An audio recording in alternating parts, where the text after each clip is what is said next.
Hello boys and girls,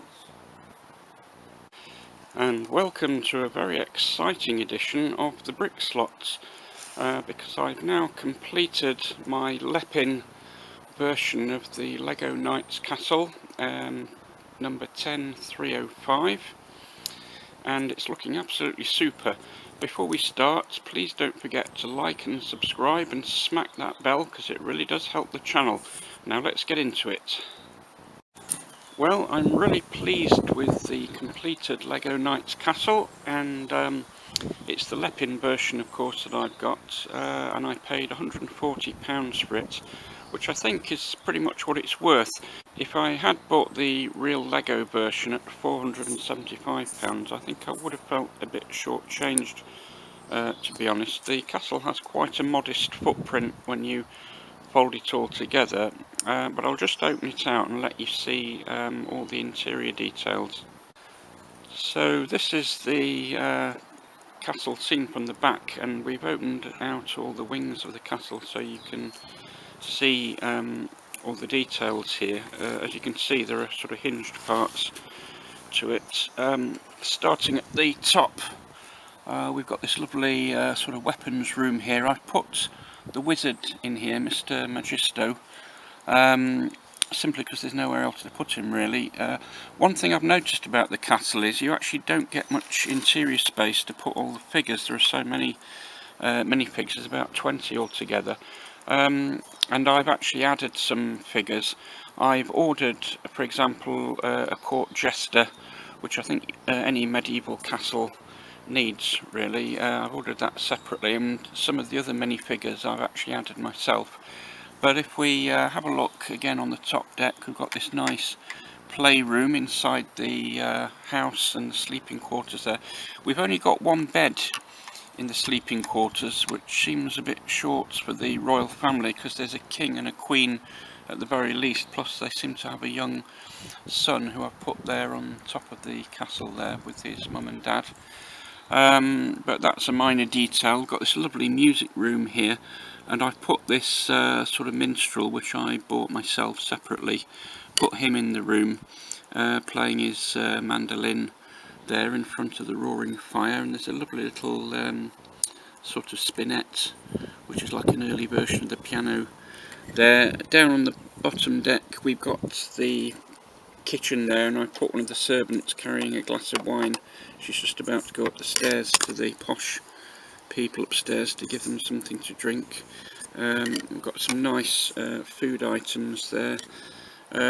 We've got a banqueting room here again with some food on the table and a sort of flagon of wine there. Below that is this lovely sort of milling area where the flour is being ground up. You can see a bag of white flour there, and if we turn the mill wheel at the side, it actually turns the milling wheel on the inside of the place. These big grey stones there, you can see them rotating, which is super.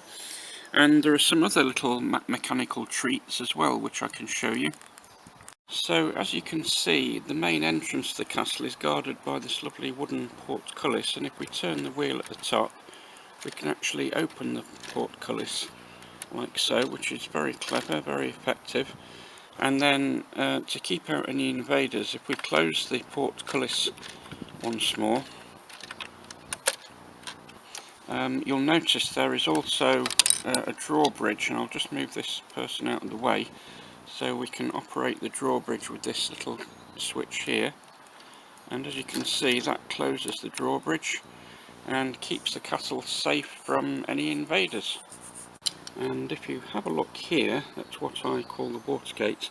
You can see there's a sort of another iron gate here, which if we turn the knob at the back, actually opens and closes in a very charming way. There we go.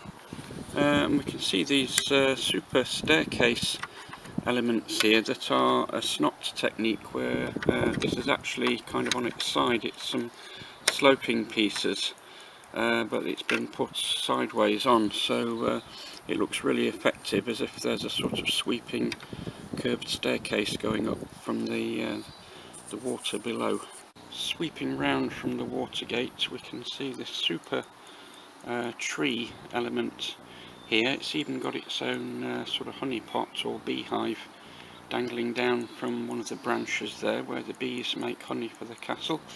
And I've put a couple of squirrels at the top. The larger one I'm calling Ratatusk, after the famous squirrel in the Norse Viking sagas. And if we move the camera up a bit, we can see the king and queen up there with the prince as well with them, that young man there, and they've got a guard of honour here. On this side we've got a witch, which I've added. I think it's from a Harry Potter set, this one actually, but I thought it would look nice in the castle as it's a sort of medieval element. And you can see in the background there's a lady with a hawk there, again, which is a separate minifig that I already had in the collection, and I've added it to the castle. I've added quite a few random animals as well, which I already had. These didn't come with the castle. For example, there's a sort of Alsatian dog there.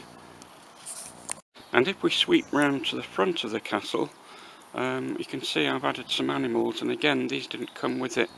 I added these separately because I already had them. There's a couple of cows here, which would probably be required for milk and possibly beef in the winter, where we've got some porky pigs here, and this little lambkin came with the castle, but curiously they didn't supply actual sheep to go with the lamb, which seems a bit strange. But something I've also added is this nice little family of rabbits there, which I put on the grassy knoll at the side of the castle near the water mill. I think they look really cute there. We've got a baby reindeer here, which I'm going to call Bambi, who's just on the piece of grass by the moat, just about to have a drink there.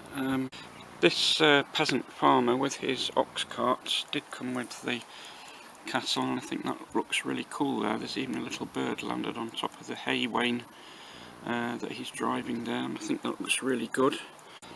And this soldier here is just about to go on a long trek with a very heavy load on his back. He's got all sorts of things in his rucksack, including a bucket and a flagpole and all sorts of things going on there. So he's carrying quite a burden, hence the pained expression on his face, I would imagine. Got this super jousting session going on here with the Black Knight and the Lion Knight. Not quite sure where to put the forest people yet, who I'm calling Robin and Marion and their daughter. I'll probably find a place, maybe in one of the secret rooms underneath the castle. By the way, gang, if we look in the dungeons down there, you can see the skeleton of someone who's perhaps stayed a bit too long in the dungeon. But if you look at that dungeon on the left hand side, and then we go around the other side of the castle, we'll see something quite interesting.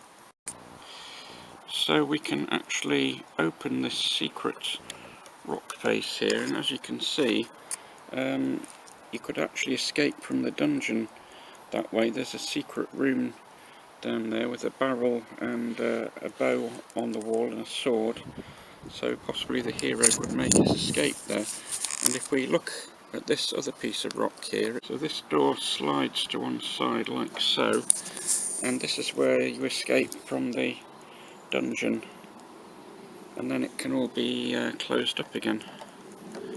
Push that way, and then that goes there, and no one's any the wiser.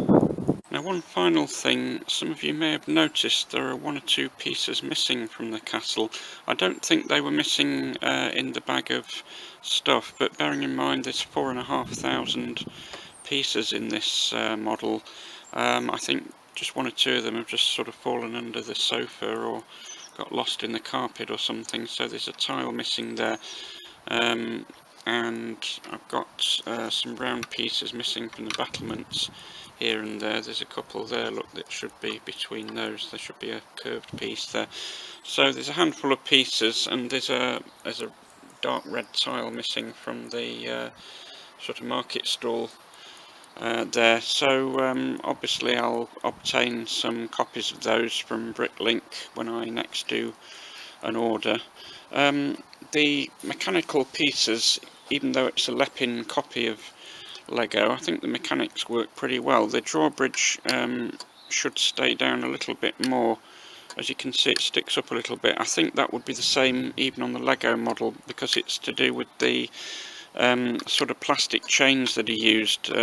Obviously it's not entirely you know, capable of making mechanical things perfect, but I think that would probably happen even on the Lego model. So all in all, I'm really pleased with this model. I think Lepin have done a great job with the quality of the pieces, and I'm really pleased with it. So yeah, that will be added to Brickstead as the sort of guardian castle for it. So on that bombshell, gang,